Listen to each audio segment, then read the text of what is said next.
Okay, start करते हैं। आप बताओ, फिफ्थ हुआ? कर लेना, मतलब मैं तो ऑलरेडी सॉल्यूशन दे चुका हूँ, तो बाई टू हो गया। वीडियो तो कल ही भेज दिया था। और सॉल्यूशन जब भेजता हूँ आंसर की, तो उसके साथ में वीडियो वैसे ही आ जाता है। बाय डिफॉल्ट हर वीडियो तुझे मिल गया होगा, हर पेपर का वीडियो मिला होगा। हाँ, तो बस 3D हम लोग करेंगे। 3D के अंदर में क्या डाउट है पहले बताओ। जैसे 3D के अंदर में चार चीज़ें होती हैं।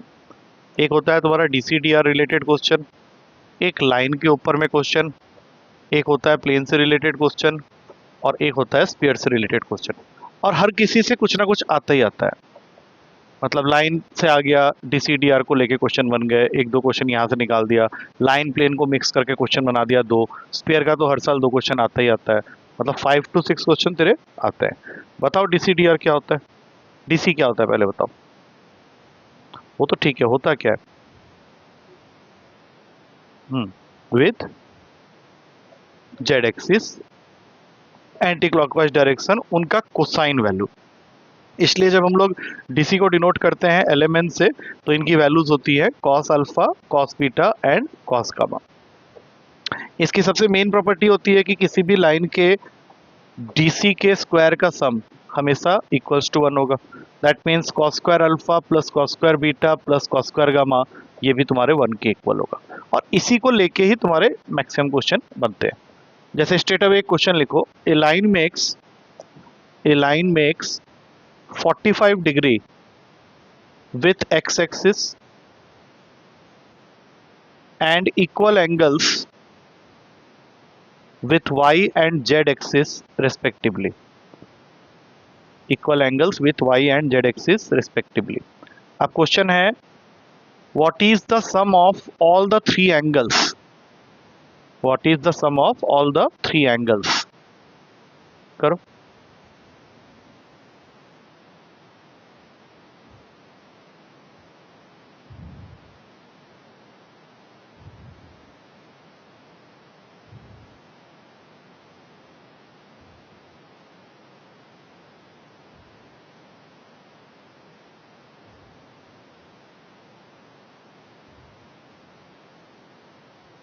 वन 165। क्योंकि तुम्हें ये प्रॉपर्टी तो मालूम थी, तो तुमको बताया क्या गया है कि एक्स एक्सिस के साथ तुम्हारा लाइन 45 डिग्री बना रहा है। दैट मीन्स जब क्वेश्चन को स्टार्ट करोगे, तो अल्फा की जगह में डाल दोगे 45 डिग्री, और बीटा और गामा मतलब जेड और वाई एक्सिस के साथ जो एंगल बन रहा है वो इक्वल है, तो ये दोनों जगह कॉस स्क्वायर थीटा लिख दिया। अब सॉल्व कर लो, 2 कॉस स्क्वायर थीटा, ये कॉस स्क्वायर 45 वहाँ जाएगा तो 1/2 हो जाएगा, 1 से माइनस होके। कॉस स्क्वायर थीटा की वैल्यू 1/4, कॉस थीटा इज 1/2। अच्छा, इस क्वेश्चन में पॉजिटिव वर्ड वो यूज किया था, positive X and Y axis and. हाँ, तो ये दो वैल्यूज आती है। तो अब ये होता है 60 डिग्री पे, एक 120 पे भी हो सकता था। तो ये दोनों 60-60 हो गए, और ये 45, तो सबका सम टोटल हो गया 165। ऐसे क्वेश्चंस होते हैं। दूसरा, एक तुम्हारा फॉर्मूला होता है angle between the two lines का, जिसमें अगर मान लो तुम्हारे पास में दोनों लाइन के डायरेक्शन को साइंस है। जैसे पहला लाइन है L1 M1 N1, दूसरा लाइन है L2 M2 N2, मतलब दोनों लाइन के डायरेक्शन को साइन तुम्हें दे रखे हैं, इनके बीच का एंगल निकालना है। तो फॉर्मूला होता है L1 L2 plus M1 M2 plus N1 N2। और अगर तुम्हारे दोनों लाइंस परपेंडिकुलर हुए, तो फिर ये वैल्यू इक्वल्स टू 0 हो जाएगी। और अगर दोनों लाइंस तुम्हारे पैरेलल हुए, तो फिर इनका जो रेशियो है वो इक्वल्स हो जाएगा एक दूसरे के साथ। ठीक है। अब डायरेक्शन रेशियो क्या होता है? तो they are just the numbers proportional to direction cosine. वैसे इसका मतलब ये होता है कि जैसे कोई लाइन है जिसके दोनों एंड पॉइंट्स हमें दे रखे हैं, ए एंड बी। ए के कोऑर्डिनेट है x1 y1 z1, बी के कोऑर्डिनेट है x2 y2 z2। तो हम लोग डायरेक्शन रेशियो को डिनोट करते हैं स्मॉल ए बी और सी से। जैसे ए निकाल रहे हो तो ये हो जाएगा x2 माइनस x1, बी निकाल रहे हो तो y2 माइनस y1, सी निकाल रहे हो तो z2 माइनस z1। और अगर किसी भी लाइन का हमें डायरेक्शन रेशियो दे रखा है, तो हम लोग उसका डायरेक्शन कोसाइन निकाल सकते हैं, बिकॉज दे आर प्रोपोर्शनल। तो एल का वैल्यू होता है ए अपॉन अंडर रूट का A square plus B square plus C square. उसी तरह से एम का वैल्यू होता है बी अपॉन अंडर रूट का A square plus B square plus C square. फिर उसी तरह से एन निकाल सकते हैं। अब इसी में अगर मान लो तुमको दोनों लाइंस का डायरेक्शन रेशियोज दिया हुआ है, A1 B1 C1 and A2 B2 C2, और तुम्हें बोला जा रहा है इन दोनों लाइंस के बीच का एंगल निकालने के लिए क्या होगा formula? A1 A2 plus B1 B2 plus C1 C2 whole upon में तुम्हारा हो गया अंडर रूट का A1। इसमें बस ये है कि नीचे में तुमको उसके मैग्नीट्यूड से डिवाइड भी करना पड़ेगा, ठीक है। और इसमें भी सेम कंडीशंस, अगर तुम्हारे दोनों लाइंस परपेंडिकुलर हैं तो ऊपर वाला पार्ट 0 हो जाएगा, और अगर पैरेलल है तो उनका रेशियो सेम हो जाएगा। अब इसके थ्रू तुम जाते हो लाइन के अंदर में। ये DCDR जब हम लोग क्लियर होता है तो हम लोग लाइन के अंदर जाते हैं। लाइन के टोटल 2 फॉर्म्स होते हैं, एक होता है तुम्हारा स्टैंडर्ड फॉर्म और एक होता है तुम्हारा 2 पॉइंट फॉर्म। अब जब तुम लाइन की इक्वेशन लिख रहे हो 3D के अंदर में तो तुम्हारे पास 2 फॉर्म्स होते हैं। इसके अलावा मतलब इनको लिखने के 2 फॉर्म्स होते हैं, एक होता है वेक्टर फॉर्म और एक होता है कार्टेशियन फॉर्म। चलो अब बताओ यहाँ से कहानी स्टार्ट होता है। वेक्टर फॉर्म में स्टैंडर्ड फॉर्म लाइन का क्या इक्वेशन देता है?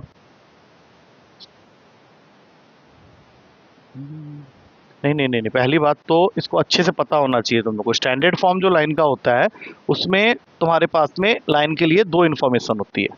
इन्फॉर्मेशन नंबर 1 कि तुम्हारा लाइन किस पॉइंट से पास कर रहा है।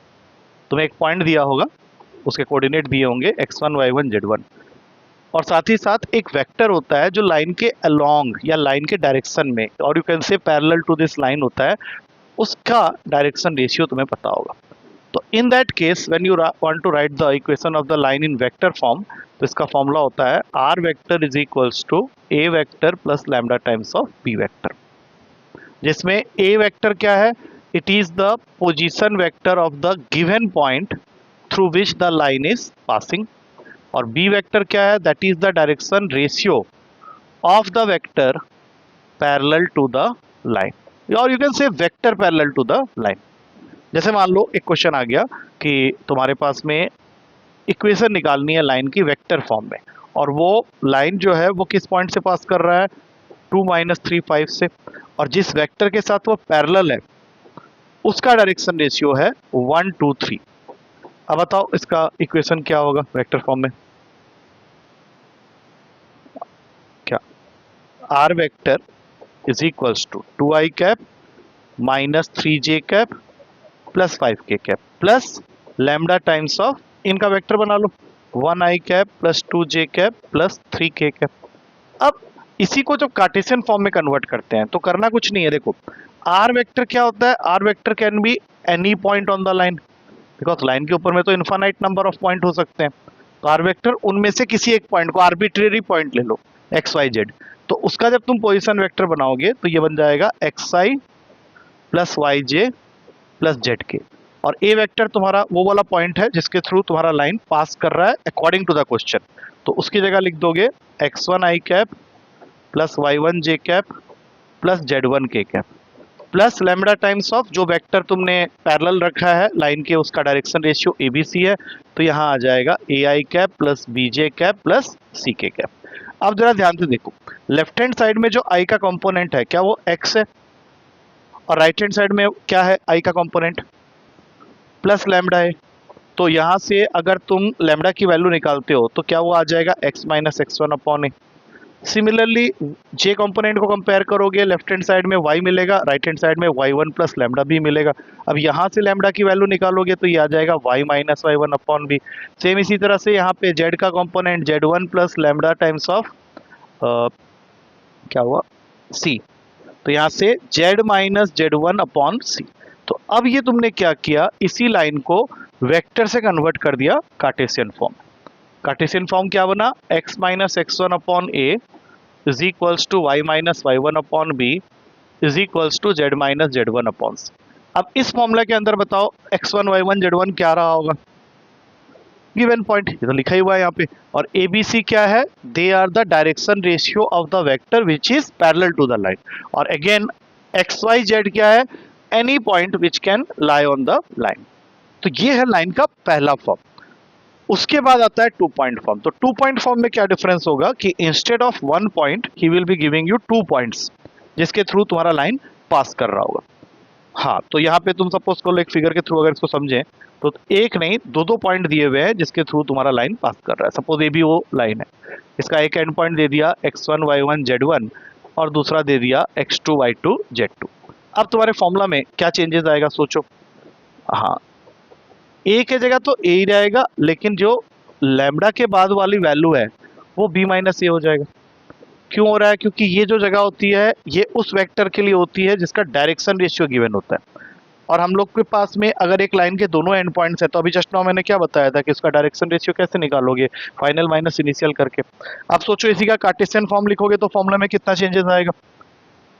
हाँ, ए के जगह में आ जाएगा x2 माइनस x1, बी के जगह आ जाएगा y2 माइनस y1 और सी के जगह आ जाएगा z2 माइनस z1। ये हो गया तुम्हारा लाइन का 2 पॉइंट फॉर्म में कार्टेशियन फॉर्म। अब उसके बाद जब लाइन के फॉर्म्स क्लियर हो जाते हैं, उसके अंदर रखी हुई हर चीज क्लियर हो जाती है, तो फिर उसके अंदर से तीन चीजें निकलती है। एक होता है एंगल बिटवीन टू लाइंस, एक होता है कोप्लानरिटी ऑफ टू लाइंस और एक होता है shortest distance between two lines. इससे ओकेजनली तुम्हारे पेपर में क्वेश्चन आ जाते हैं और तुम्हारे लिए जो लाइन का मेन फॉर्म है वो यही वाला है। इसी को वो जब भी देगा वो इसी फॉर्म में तुम्हें लाइन की इक्वेशन देगा। तो मान लो तुम्हारे पास में दो लाइन की इक्वेशन है वेक्टर फॉर्म में। लाइन वन हो गया तुम्हारा r vector is equals to a one vector plus lambda times of b one vector, और लाइन टू हो गया r vector is equals to a two vector plus mu times of b vector. अब तुमको find करना है इन दोनों line के बीच का एंगल। कैसे निकालेंगे? Any idea? जैसे एंगल निकाल रहे हैं, हाँ, कॉस थीटा का फॉर्मूला लगाएंगे b1 vector dot b2 vector और अपॉन में इसी का मैग्नीट्यूड, b1 का मैग्नीट्यूड b2 का मैग्नीट्यूड। और अगर ये लाइन कार्टेशियन फॉर्म में दिया होता तो कितना चेंजेस आता? आप सपोज कर लो लाइन वन तुमको दे रखा है x minus x one upon A one is equals to y minus y one upon b one is equals to Z minus z one upon C one, और line two है तुम्हारा x minus x two upon a two y minus y two upon b two Z minus z two upon c two. अब इसमें again cos theta b1 और b2 की जगह कौन है वहाँ पे? a1 b1 c1 और a2 b2 c2। तो अगेन सेम फॉर्मूला आ गया cos theta equals to a1 a2 plus b1 b2 plus c1 c2 और होल अपॉन में इनका मैग्नीट्यूड अंडर रूट का a1 square plus b1 square plus c1 square multiplied with under root का a2 square plus b2 square plus c2 square. दोनों lines perpendicular हुए तो ऊपर वाला पार्ट जीरो हो जाएगा, पैरेलल हुए तो उनका रेशियो सेम हो जाएगा। अब इसी में सपोज कर लो लाइन की इक्वेशन इसी तरह से वेक्टर फॉर्म में दी हुई है, कार्टेशियन फॉर्म में दी हुई है। एंगल के जगह उसने बोला कि check whether they are coplanar और not, that means coplanarity of two lines. तो बताओ वेक्टर फॉर्म में how to check whether they lie on the same plane और नॉट, क्या कंडीशन होता है? मैं इसलिए लाइन की इक्वेशन ऐसे ही रहने दे रहा हूँ, यहाँ पे इसका कंडीशन आ जाएगा। है कुछ याद? इसका कंडीशन होता है b1 cross b2 dot a2 vector minus a1 vector and this value must be equals to 0। और इसी को जब तुम यहाँ लगाने जाओगे तो बस ध्यान रखना a2 माइनस a1 मतलब पासिंग पॉइंट्स का डिफरेंस, तो यहाँ पे एक डिटर्मिनेंट आ जाएगा। फर्स्ट रो में आएगा x2 minus x1, y2 minus y1, z2 minus z1। v1 और b2 का क्रॉस प्रोडक्ट हो रहा है तो a1 b1 c1 और a2 b2 c2, ये वैल्यू तुम्हारी इक्वल्स टू 0 होनी चाहिए if you want to prove that both the lines are coplanar. ये बिल्कुल उसकी तरह है जो हमने पढ़ा था कल की क्लास में, ABC लिखा था हमने, इसको डिफाइन कैसे किया था? a dot b cross c। अब तुम्हारे फॉर्मूला में a का काम कौन कर रहा है सोचो? a2 माइनस a1, और b और c का काम कर रहे हैं ये दोनों b1 क्रॉस b2। तो इसको जब खोलते थे हम लोग तो इसके लिए क्या लिखते थे? a1 b1 c1, a2 b2 c2 और a3 b3 c3, यही करते थे ना। तो यही काम यहाँ पे किया गया। उसके बाद बताओ what is the shortest distance between to skew lines. तुम्हें लाइन की इक्वेशन ऐसे ही मिलेगी अगर स्क्यू है। स्क्यू का मतलब होता है those which are neither parallel nor intersecting, जैसे ये वाला केस है। तो इसमें कैसे निकालते हैं डिस्टेंस? शॉर्टेस्ट, ऊपर वाला पार्ट सेम रहेगा b1 cross b2 dot a2 minus a1, और नीचे क्या आएगा extra? Magnitude of b1 cross b2 और फिर टोटल का मैग्नीट्यूड अगर ये नेगेटिव आ जाए। और जब पैरेलल होगा तो उसकी पहचान ये होगी कि लैम्डा के बाद और म्यू के बाद जो वेक्टर होना चाहिए वो सेम होने चाहिए या फिर उनके कंपोनेंट्स का रेशियो प्रोपोर्शनल होना चाहिए। तो उस केस में तुम्हारा शॉर्टेस्ट डिस्टेंस का फॉर्मूला होगा, अब b आ गया खाली, लेकिन बीच में क्रॉस a2 माइनस a1 और फिर नीचे में b का मैग्नीट्यूड और फिर इस पूरे का magnitude, that will be giving you the shortest distance और distance between two parallel lines. तो ये पूरी कहानी लाइन से रिलेटेड है। ये पढ़े हो पहले, क्वेश्चन किए हो इसके ऊपर में? क्वेश्चन नहीं किए, ऐसे कैसे हुआ?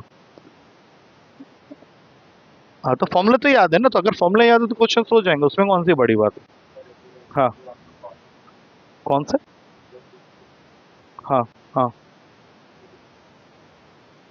लाइन प्लेन का इंटरसेक्शन आ रहा है, ये तो लाइन के क्वेश्चन है, इसमें प्लेन की बात कहाँ हुई है?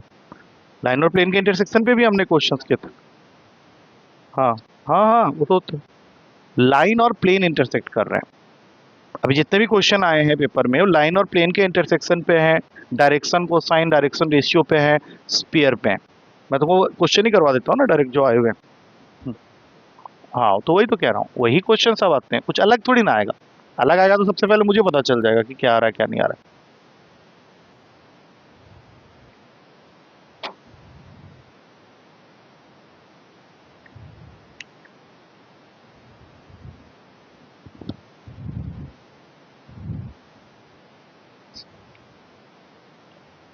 ये रहा तुम्हारा बुक, ठीक है, इसी से करते हैं। लिखो, जो हमने पढ़ा है उसी को इनकेस करेंगे, बट हाँ इसमें अभी लाइन के ही सिर्फ कर रहे हैं, प्लेन नहीं कर रहे हैं अभी, लाइन के ही क्वेश्चन कर रहे हैं।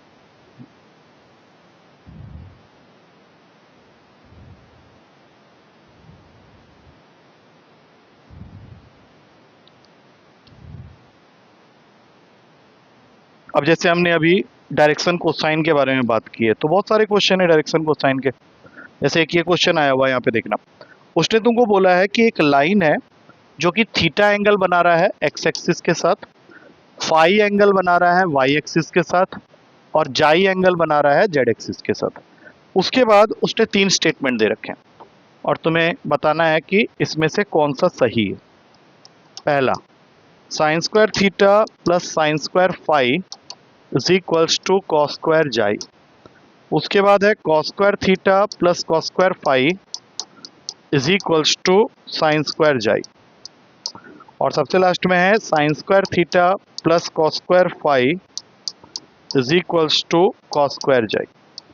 ऐसे क्वेश्चन में ऑप्शंस क्या है? पहला ऑप्शन है ओनली वन, दूसरा है ओनली टू, तीसरा है ओनली थ्री, और चौथा है टू एंड थ्री। करो चेक करो, एक ही प्रॉपर्टी है, हर जगह लगेगी। पता है तुम लोगों को कौन सी प्रॉपर्टी है?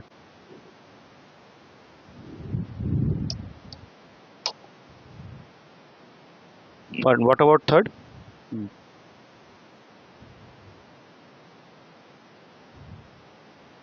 थर्ड वाली सही है। देखो हम लोगों को तो एक ही फॉर्मूला पता है, अगर मैं इसके लिए लिखूं तो ये बनेगा cos square theta plus cos square phi plus cos square psi is equals to one. अब इसी को मॉडिफाई करते हुए चलते हैं। जैसे सेकंड वाला सही लग रहा है मुझे, cos square theta plus cos square phi यहाँ है, अगर इसको यहाँ भेजेंगे तो ये one minus cos square psi हो जाएगा, that is equals to sine square psi. तो सेकंड वाला तो सही है ना। अगर मैं इसको कन्वर्ट करता हूँ साइन में, तो ये बन जाएगा one minus sine square theta, ये बन जाएगा one minus sine square phi, और इसको ज़्यादा कुछ तो मैं नहीं कर सकता, इसको यहीं रहने देते हैं, cos square psi is equals to one. तो अगर मैं इन दोनों को यहाँ भेज भी देता हूँ, तो जब ये इधर आएगा तो two minus one plus cos square psi, और ये दोनों यहाँ आ गए। नहीं, इससे कुछ प्रूफ नहीं हो रहा है, दिस स्टेटमेंट इज रॉन्ग। अब इसमें आ जाओ, इसका सोचो होगा या नहीं होगा। जैसे कॉस स्क्वायर फाई को उसने रहने दिया है, कॉस स्क्वायर जाई को यहाँ रखा है, तो कॉस स्क्वायर थीटा की जगह उसने लिखा होगा one minus sine square theta plus cos square phi plus cos square psi is equals to one. बहुत ज़्यादा हुआ तो मैं एक ये वन को काट देता हूँ। अब साइन स्क्वायर थीटा उधर भाग जाएगा, या साइन स्क्वायर थीटा को मैं यहीं रखूँ, साइन स्क्वायर थीटा प्लस नहीं आएगा, ये कॉस स्क्वायर जाए तो नहीं आने वाला, तो ये स्टेटमेंट भी तुम्हारा गलत है। और क्या है? ओके, ये वाला बताओ। दो लाइन की इक्वेशन दे रखी है, y is equals to m by l x plus alpha, z is equals to n by l x plus beta, this is your line one. और एक दूसरा लाइन है y is equals to m dash by l dash into x plus alpha dash, and z equals to n dash by l dash into x plus beta dash. ये तुम्हारा line two. वो पूछ रहा है under what condition both the lines are perpendicular, और कुछ option दे रखे हैं। तो तुम लोग इसको करना स्टार्ट करो, तुम्हें ये बताना है कि under which one of the following condition both the lines are orthogonal.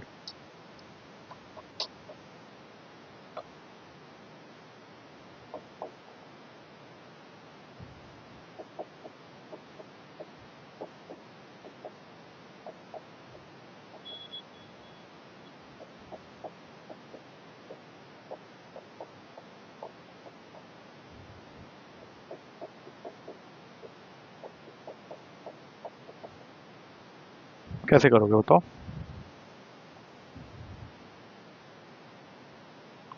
क्या ये लाइन अभी स्टैंडर्ड फॉर्म में है according to what we have studied? नहीं है। हाँ, तो इसमें देखो क्या करना है। सबसे पहले इन दोनों लाइन को ध्यान से देख के बताओ कि एक्स वाई जेड में क्या कॉमन है तीनों में, दोनों में। एक्स वाई जेड में एक्स, खाली एक्स वाई जेड में पूछा ना मैंने। तो फर्स्ट इक्वेशन से एक्स की वैल्यू क्या आएगी सोचो? एक्स की वैल्यू एल वाई नहीं नहीं, मैं बताता हूँ क्या। Y minus alpha upon m by l. ठीक है, अब दूसरे वाले से एक्स की वैल्यू क्या आएगी, इसी तरह से सोच के बताओ।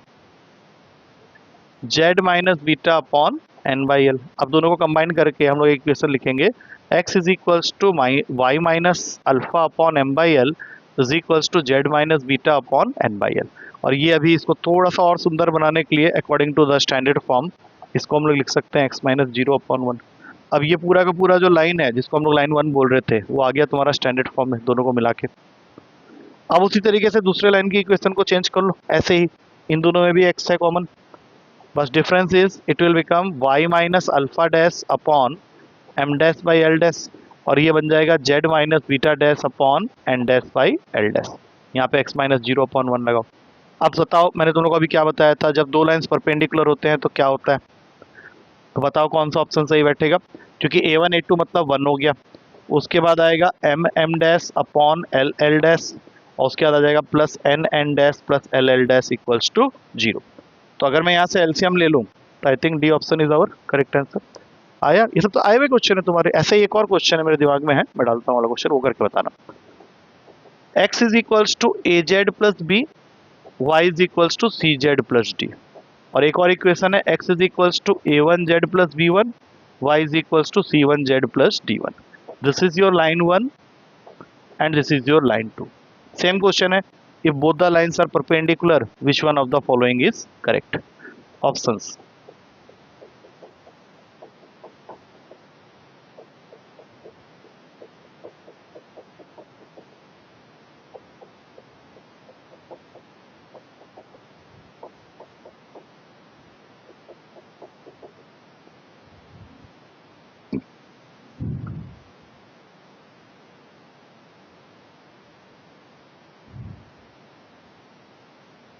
कौन सा? हाँ ठीक है, क्योंकि ये बिल्कुल पिछले क्वेश्चन की तरह है। अब इन दोनों में कॉमन z है तो हम लोग z की वैल्यू फर्स्ट इक्वेशन से निकालेंगे तो x minus b by a आएगा, दूसरे इक्वेशन से निकालेंगे तो y minus d by c आएगा, z को z minus zero upon one लिख दो।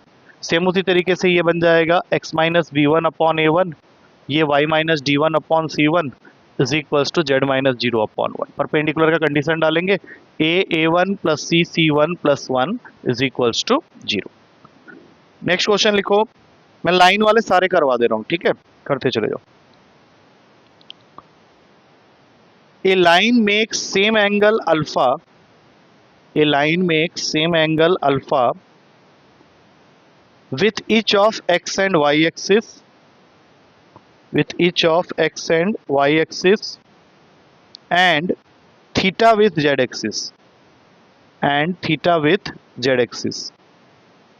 तुमको बताना है if sin square theta is equals to 2 sin square alpha, sin square theta is equals to 2 sin square alpha, then find alpha। ये ऐसा question है जैसा हमने अभी पहला वाला क्वेश्चन किया था उसके जैसा है।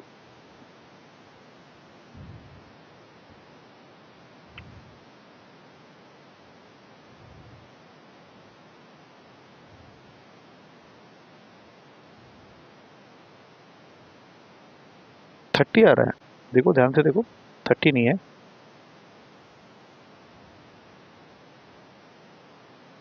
नहीं 60 भी गलत आ रहा है।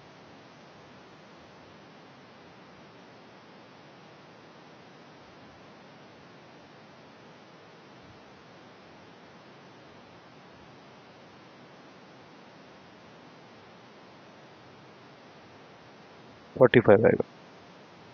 कैसे गलत हो रहा है? तुम्हें क्वेश्चन में क्या कंडीशन दे रखा है कि line make same angle alpha with each of x and Y axis, मतलब स्टार्टिंग होगा cos square alpha plus cos square alpha और जेड एक्सिस के साथ वो बना रहा है थीटा। तो ये तो पहला इक्वेशन बन गया। अब यहाँ से 2 cos स्क्वायर अल्फा की वैल्यू हो जाएगी 1 minus cos square theta that is sine square theta. और क्वेश्चन में हमें ये भी दे रखा है कि sine square theta is equals to 2 sine square alpha. 2 से 2 कैंसिल हुआ, cos स्क्वायर अल्फा अगर साइन स्क्वायर अल्फा के इक्वल है तो obviously cos alpha sine alpha के इक्वल होगा। अब ये किस एंगल पे होता है, 45 डिग्री। नेक्स्ट क्वेश्चन, अब देखो इसे प्लेन के साथ मिक्स किया हुआ है, शायद इस वजह से तुम कंफ्यूज हो गए होगे। अच्छा ये क्वेश्चन लिखो, if the line passing through the points, if the line passing through the points, क्या दे रखा है तुमको, पॉइंट्स देख लो, ए के कॉमा 1 कॉमा -1, ए तो कैपिटल लेना पड़ेगा ना, पॉइंट बोल रहा है, ए के कॉमा 1 कॉमा -1 एंड बी दूसरा पॉइंट है जहां से लाइन पास कर रहा है, that is 2k comma 0 comma 2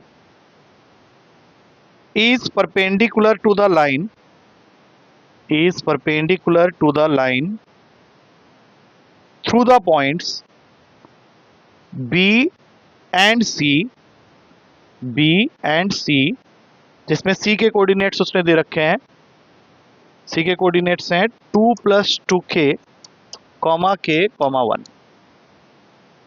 अब तुम्हें पूछा है k की value, what is the value of k।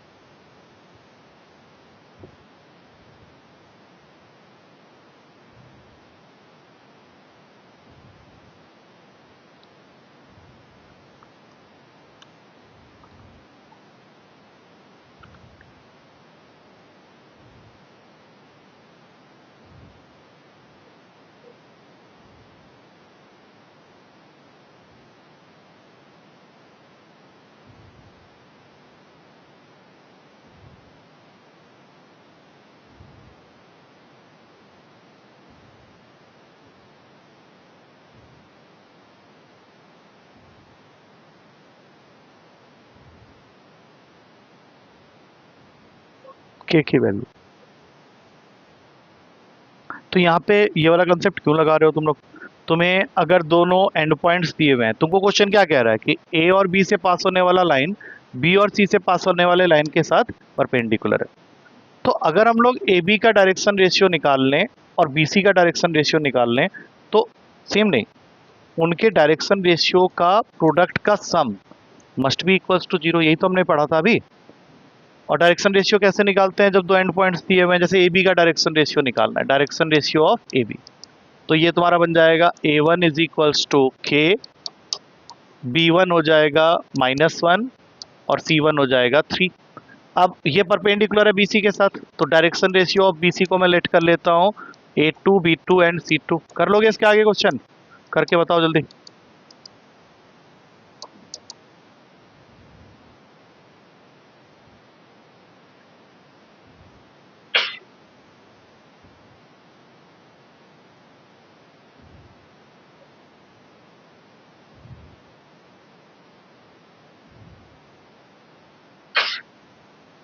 तुम क्या कर क्या रहा, तभी तबीयत खराब करेगा क्या,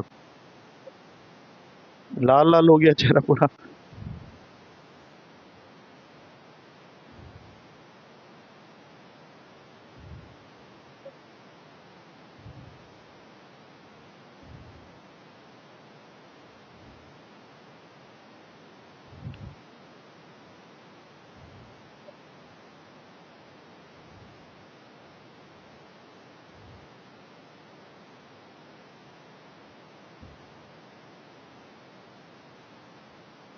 के 3 आ गया, ठीक है, आंसर आया समझ में। अच्छा नेक्स्ट क्वेश्चन, इसके आगे तो तुम लोग अपना A2 B2 C2 जब निकाले होगे तो कितना आ जाएगा, ये आ जाएगा 2, उसके बाद k, उसके बाद -1, तो यहाँ से बना 2k -k -3 इक्वल्स टू 0, तो k की वैल्यू कितनी आ गई, 3 आ गई, खत्म यहाँ। नेक्स्ट क्वेश्चन, नेक्स्ट क्वेश्चन में तुमको बोला जा रहा है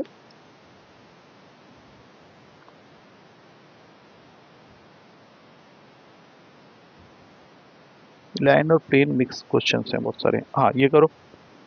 if a line makes alpha beta and gamma angle with each of the 3 axis respectively, इसका मतलब है एक्स के साथ अल्फा बना रहा है, बीटा वाई के साथ और गामा जेड एक्सिस के साथ। Then what is the value of 1 plus cos two alpha plus cos two beta plus cos two gamma. 1 plus cos two alpha plus cos two beta plus cos two gamma, where alpha, beta and gamma are the respective angles made by the line with xy. नहीं 1 plus cos two alpha plus cos two beta plus cos का करो।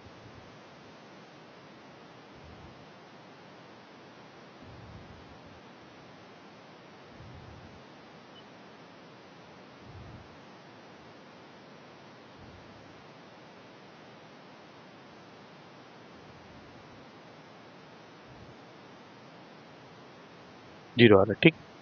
क्योंकि हम लोग को एक ही formula पता है, cos square alpha plus cos square beta plus cos square gamma 1 होता है। अब अगर मैं इसको 2 से मल्टीप्लाई कर दूं बोथ साइड्स, तो ये बन जाएगा 2 cos square alpha plus 2 cos square beta plus 2 cos square gamma equals to 2। But मैंने किया क्यों? क्योंकि 2 कॉस स्क्वायर अल्फा का फॉर्मूला होता है 1 प्लस कॉस टू अल्फा, ये होता है 1 प्लस कॉस टू बीटा और ये होता है 1 plus cos two gamma is equals to 2। होता है या नहीं होता है? अब हमारे पास में जो रिक्वायरमेंट है वो किसकी है? Cos two alpha plus cos two beta plus cos two gamma की। तो I think we can see that 1 plus 1 plus 1 3, वहाँ जाएगा तो -1 हो जाएगा। तो ये पूरी वैल्यू -1 के इक्वल है। 1 से -1 गया, आंसर आ गया 0। Next, if a line makes 30 degree with positive direction of x-axis, angle beta with positive direction of y-axis and angle gamma with positive direction of z-axis, then what is cos square beta plus cos square gamma? What is cos square beta plus cos square gamma? एक ही format में है ज्यादातर question में तुम्हारे।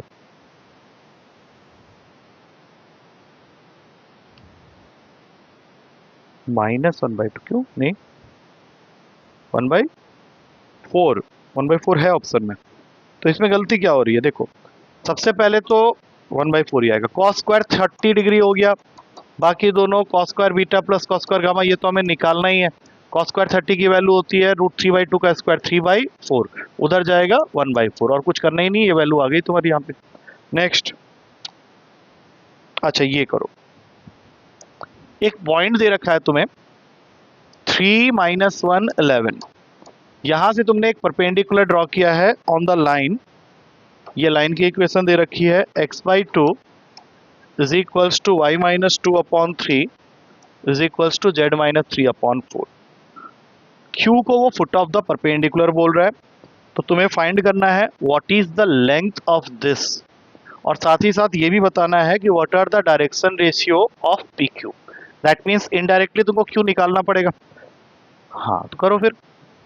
दो parts बनाए हुए question के, एक में तुमको पूछा है direction ratio, first part is direction ratio of P Q क्या होगा, और सेकेंड पार्ट में उसने पूछा है what is the length of this line segment P Q.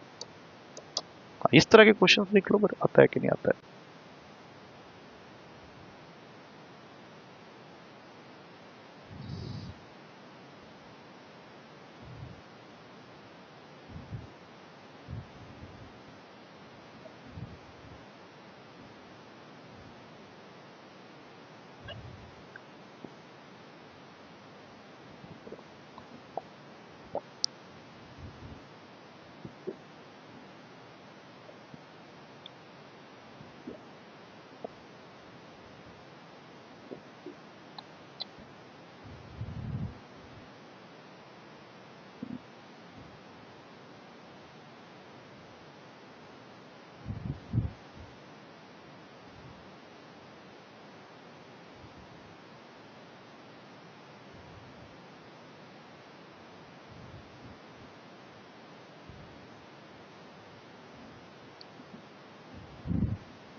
क्या कर दिया है?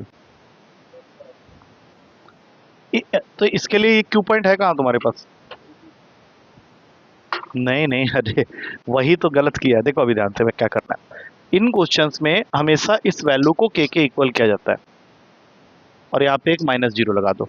तो x की वैल्यू हो जाएगी सिर्फ 2k, y की वैल्यू हो जाएगी 3k+2 और z की वैल्यू हो जाएगी 4k+3। Now these are nothing but the coordinates of this point q। तो यहाँ पे मैं लिख देता हूँ 2k, 3k+2 एंड 4k+3। अब वाली बात ध्यान से सुनना, क्या ये पी क्यू एल के साथ परपेंडिकुलर है? तो पी क्यू का जो डायरेक्शन रेशियो होगा और एल का जो डायरेक्शन रेशियो ऑलरेडी तुम्हारे सामने है 2, 3, 4, उनके प्रोडक्ट का सम 0 के इक्वल होगा। That will help you in finding the value of के। एक बार के निकल आया तो यहाँ पुट करते ही तुम्हें क्यू कोऑर्डिनेट मिल जाएगा। कंटिन्यू, आंसर बताओ दोनों का।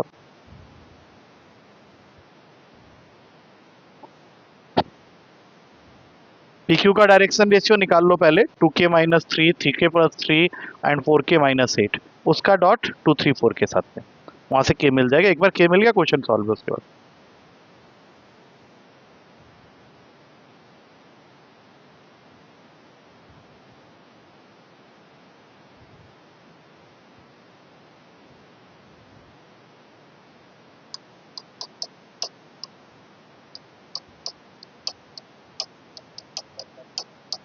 मैं मार खाएगा तू, क्या हो ये क्या है? देखना जो मैं कर रहा हूँ, ये नहीं क्या, ये क्या है? अरे इसका डायरेक्शन रेशियो निकालोगे ना पहले। क्या निकाला मैंने? 2k-3, उसको किसके साथ मल्टीप्लाई किया? 2 के साथ। फिर नेक्स्ट वाले का 3k+2 -(-1), मतलब 3k+3, वो मल्टीप्लाई हुआ 3 के साथ। और फिर 4k+3 -11, 4k-8, और इसको अब इसको सॉल्व करो। 4k-6 plus 9k+9 plus 16k-32 is equals to 0। 16, 9 और 4 कितना हो गया? देख लो जल्दी से। 16, 9 और 4 कितना हो गया? 29k। और अब जो नंबर बच गया उसमें देखो ध्यान से, -6 + 9 इज 3, 3 माइनस, तो ये आ गया 29 आ गया। के की वैल्यू 1 आएगी। कैसे बोल रहा है? -6 + 9 कितना हुआ? 3 था, तो 9, 29 उधर जाके हुआ। के की वैल्यू 1 आ गई, तो बताओ इसके कोऑर्डिनेट क्या क्या बन गए, बताना। 2, 5 और 7। अब बताओ पी क्यू का डायरेक्शन रेशियो जल्दी। -1, 6, -4, और इसका लेंथ बता दो पी क्यू का डिस्टेंस फॉर्मूला से। 2 - 3 का स्क्वायर 1, 5 - -1 36, 5 माइनस ऑफ -16 क्या बोल रहा है? 7 - 11 - 4, ये 16। अब इसको सॉल्व कर लो, रूट का 53। ठीक है, ये आंसर आया। नेक्स्ट,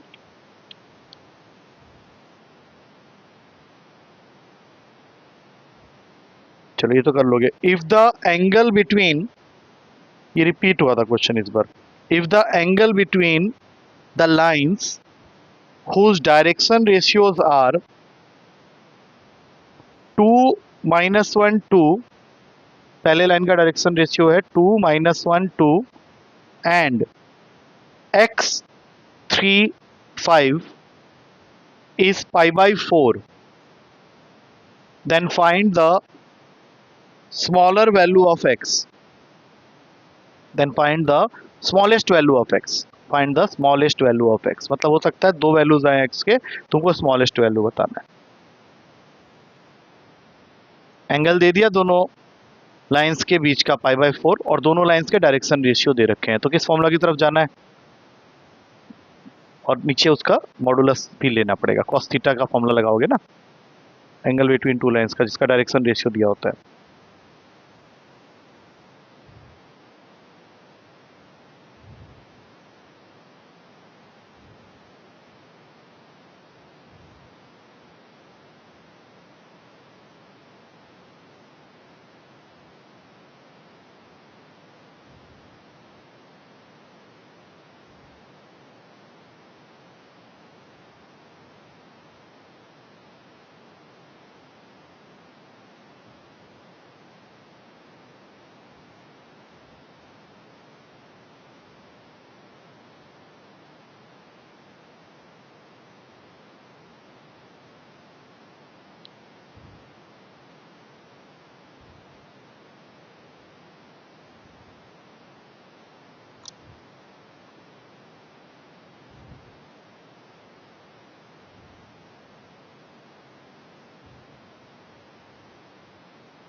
बोलो क्या आया इक्वेशन फाइनल? नहीं, जहाँ तक मुझे पता है इसको सॉल्व करने के बाद जो इक्वेशन आएगी वो होगी x square minus 56x plus 208 equals to 0। और यहाँ से x के दो वैल्यूज आएंगे 4 एंड 52, स्मॉलेस्ट वैल्यू होगा 4। वो गलत किया, 3 आएगा नीचे में। हाँ, वहीं से गलत हो गया ना, बाकी सब सही है। तुम्हारा ऊपर वाला पार्ट सही है 2x माइनस 3, बट यहाँ 3 आएगा, ये अंडर रूट का 34 प्लस एक्स स्क्वायर है और ये 1/√2 है। अब स्क्वायरिंग करके सॉल्व करो, ये इक्वेशन आएगी x square minus 56x plus 2। Next question. अगले क्वेश्चन में तुमको बोला गया है 3 पॉइंट्स दिए हुए हैं। पहला पॉइंट है x comma y comma minus 3, दूसरा है 2 कॉमा 0 कॉमा माइनस 1, तीसरा है 4 कॉमा 2 कॉमा 3। क्वेश्चन ये कह रहा है कि they all lie on the same straight line, they all lie on the same straight line, what are the values of x and y। अगर ये तीनों पॉइंट सेम लाइन पे लाई करते हैं तो x और y की वैल्यू क्या होगी? पॉइंट्स मैं यहाँ दोबारा लिख दे रहा हूँ, 3 पॉइंट्स ऐसे ले लो ना एक ही लाइन के ऊपर में।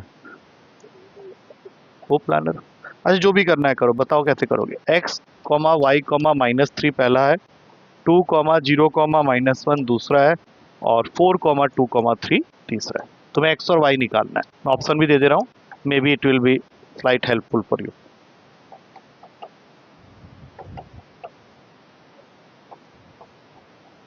Yes, start. क्या अप्रोच लगाओगे इस क्वेश्चन में, बताओ। यही सब तो आता है पेपर में तुम्हारे, अब तुम्हारे सामने ही बुक लेके कर लो। करो करो करो, एक बार करो तो पता चल जाएगा अपने आप। वैसे क्या करने वाले हो बताओ?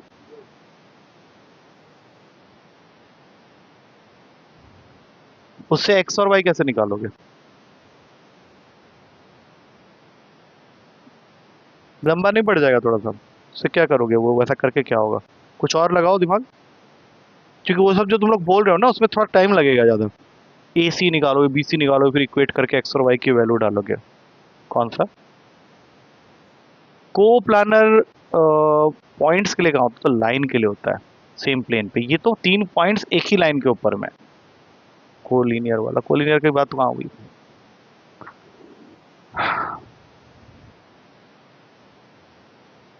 सोचो सोचो, देखो मैं बताता हूँ तुम्हें। नोन पॉइंट्स कौन कौन से हैं पहले बताओ, बी और सी। तो क्यों ना एक लाइन की इक्वेशन निकाल लेते हैं इनको लेके, हमने अभी पढ़ा है ना। क्या फॉर्मूला होता है बताओ? इसको बना लो x1 y1 z1, इसको बना लो x2 y2 z2। क्या होता है formula? x minus x1 upon x2 minus x1, फिर y minus y1 upon y2 minus y1, z minus z1 4। अब अगर एक्स वाई माइनस 3 इसी लाइन के ऊपर में है तो इसको तो सेटिस्फाई करेगा ही करेगा। तो सबसे पहले जो तुम्हें मालूम है उसको पुट कर लेते हैं, -3 को यहाँ पे पुट कर लो, -1/2। तो अब तुम्हें सिर्फ ये चेक करना है कि x और y की जगह इनमें से कौन सा कोऑर्डिनेट चढ़ेगा, तो ये दोनों भी -1/2 हो जाए। क्या आ रहा है? हाँ, देख लो एक बार, बस आ गया आंसर, खत्म। ये करना था, इससे जल्दी हो जाएगा ना काम। Next,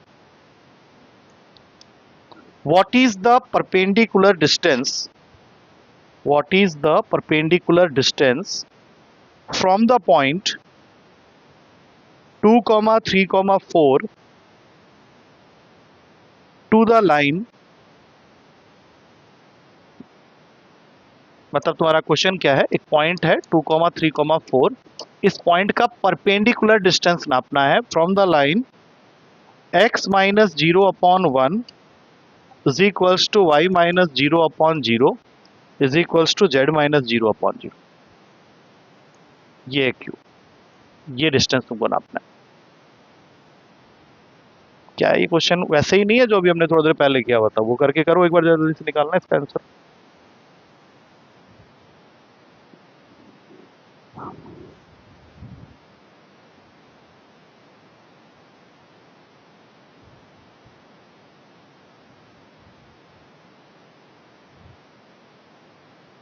Distance, PQ distance you have to find out,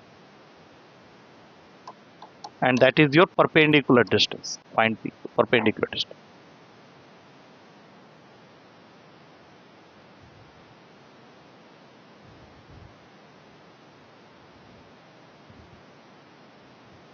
कितना आ रहा है, √52।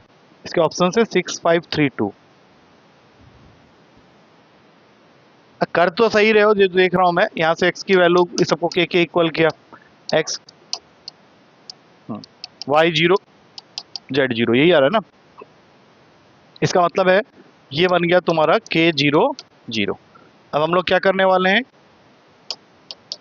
k-2 को इंटू 1 और फिर बाकी सब, अरे बाकी सब जीरो हो जाएंगे। हाँ तो k-2 इज इक्वल्स टू 0 हुआ, k की वैल्यू आ गई 2, तो ये 2 यहाँ डाल देते हैं। मतलब बेसिकली तुम 2 0 0 से इसका डिस्टेंस नाप रहे हो, कितना आ रहा है देखो, √52 क्यों बोल रहे हो, 5 आ रहा है भाई। 2 - 2 0 तरह से दो बार ऐड कर, डिस्टेंस फॉर्मूला लगाना है, 5 आएगा सीधा से, तो ट्रिपलेट बन रहा है वहां पे। नेक्स्ट, अच्छा थोड़ा बड़ा क्वेश्चन लिखो, ABCDEFGH is a cuboid with base ABCD। ABCDEFGH के बीच में कॉमा क्यों डाल रहे हो, तो नाम बताया ना तुमको पूरा का पूरा, ABCDEFGH is a cuboid with base ABCD। उसमें से A का कोऑर्डिनेट दे रखा है 0 0 0, ये मेन चीज दे रहा है। अब यहां से खींचना क्वेश्चन को, A दे रखा है 0 0 0, B दे रखा है 12 0 0, C दे रखा है 12 6 0 और G दे रखा है 12 6 4। साथ में तुम्हें वो ये बता रहा है कि alpha is the angle between AB and AG। Alpha is the angle between AB and AG and beta is the angle between AC and AG। AC and AG तुमको फाइंड करना है cos2 alpha plus cos2 beta. हो जाएगा ये AC and AG, हो जाएगा ना question, करो, जो डायरेक्शन रेशियो तो दिया हुआ है तुम्हें।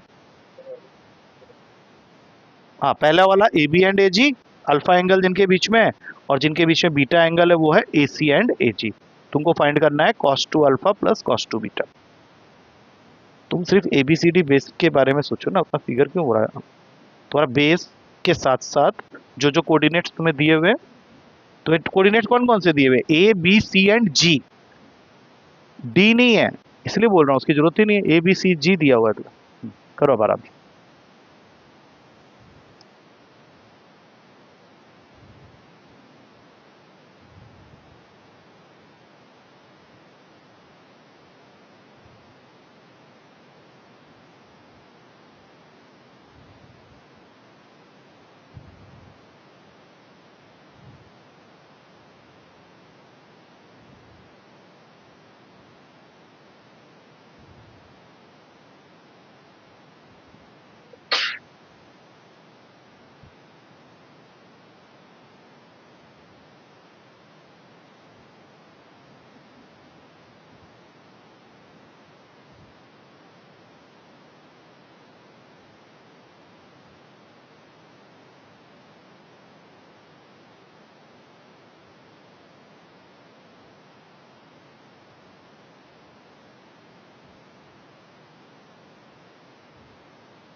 थोड़ा है कैलकुलेशन है उस क्वेश्चन में, कोई दिक्कत नहीं है।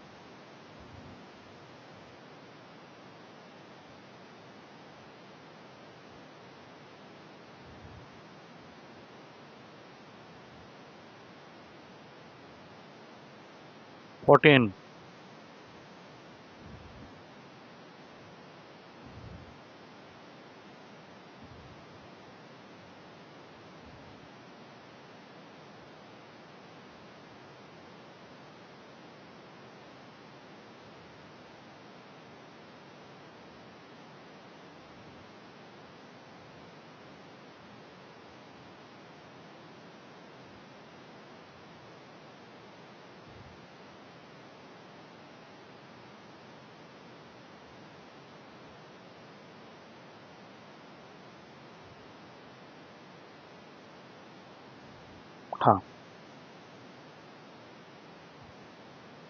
कॉस अल्फा और कॉस बीटा अगर आ गया हो तो हम लोग वहाँ से cos 2 alpha plus cos 2 beta की वैल्यू निकाल सकते हैं, 2 cos square alpha minus 1 plus 2 cos square beta minus 1। But वो वैल्यू किस तरह से आ रहा है, ऑप्शन सारे गंदे ही हैं, मतलब ऐसा कोई ऑप्शन नहीं है कि मैं बोलूँ हाँ भाई तो बहुत प्यारा ऑप्शन है, ऐसा कुछ भी नहीं है। तो लोग बताओ अपना आंसर, फिर मैं करूँगा उसको। No doubt calculation is there in this question, उसमें कोई दिक्कत वाली बात नहीं है।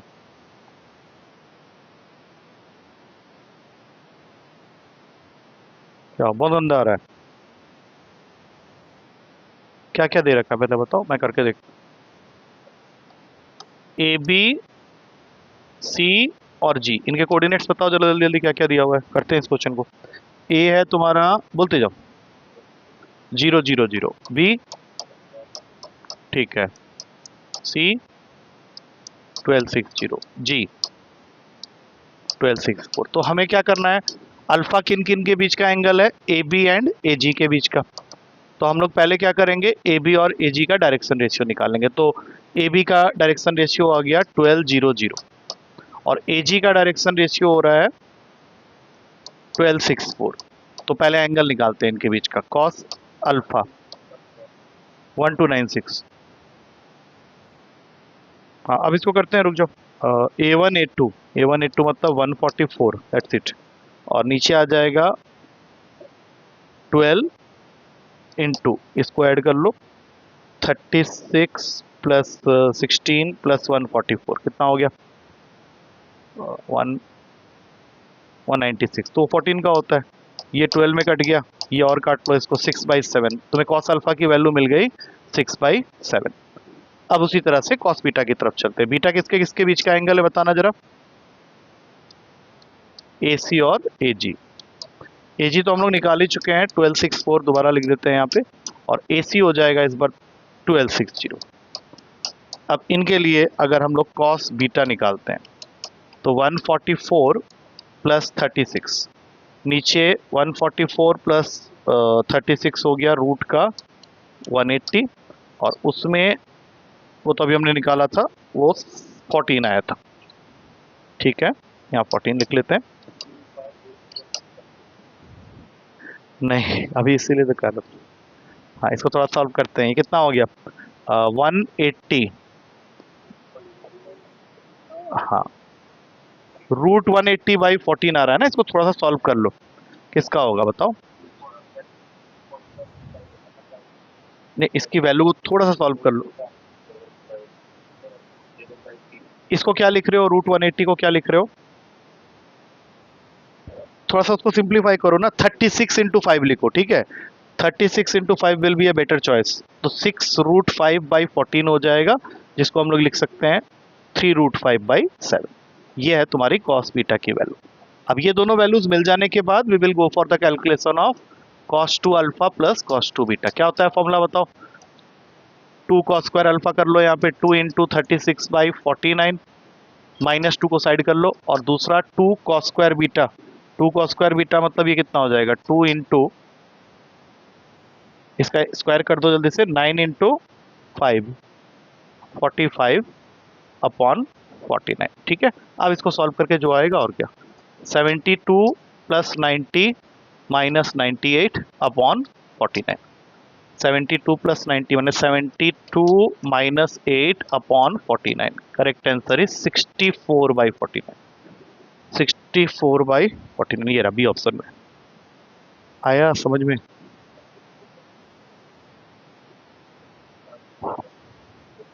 छोड़ सकते हैं रूट वर्ड। मैंने क्या सोचा है ना कि इसको एक थोड़ा सा और सॉल्व कर लेने पे सिंप्लीफाई हो जाएगा, नहीं तो फिर वो बड़ी वैल्यूज के साथ में जूझते रहोगे। नेक्स्ट, हाँ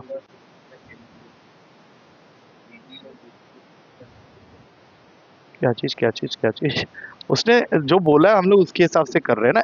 ए B C D E F G H में ए बी सी डी को उसने बेस रखा है, तो जब तुम क्यूबॉइड बना रहे हो, ऐसे बनाते हैं ना हम लोग क्यूबॉइड, उसका जो बेस है वो है ए बी सी डी, बाकी फिर उसने अपने हिसाब से ए बी सी डी को तो बेस रखा है ना उसने।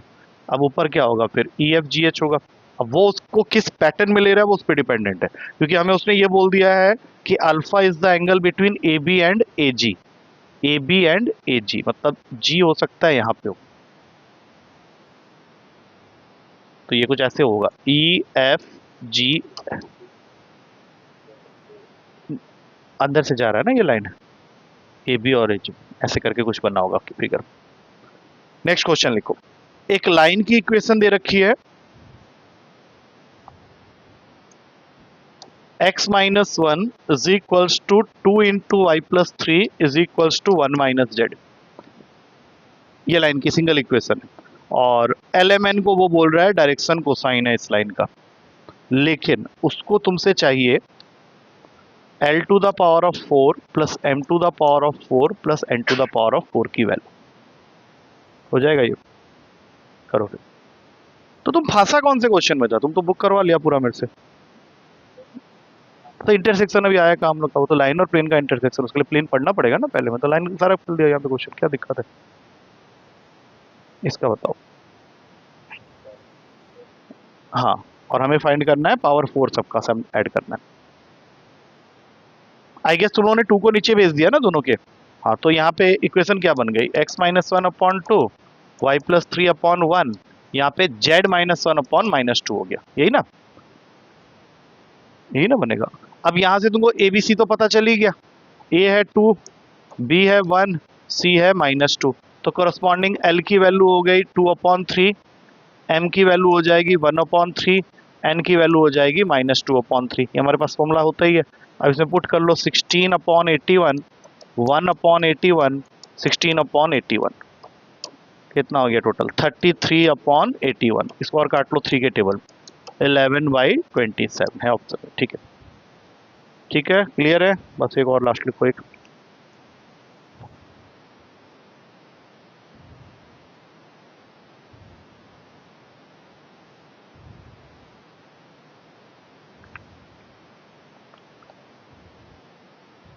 बाकी तुम्हारा प्लेन के साथ में इंटरसेक्ट करा के क्वेश्चन सब दिया हुआ है।